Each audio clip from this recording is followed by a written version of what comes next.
আমার সামনে থেকে বের হয়েছি, আমার রুমের সামনে থেকে বের হয়েছি বিড়াইদের খাবার নিয়ে, বিড়াইকে খাবার খাওয়ানোর জন্য। বাকিটা আপনাদের দেখাবো, শেয়ার করবো। এই বিড়াইগুলো আমার কাছে আসছে।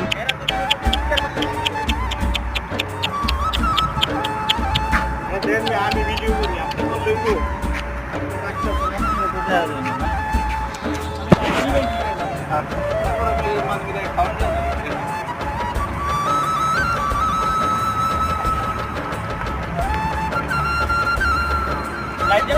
না না এমনি ক্লিয়ার। এই তুই যাস না কে বিল্লু?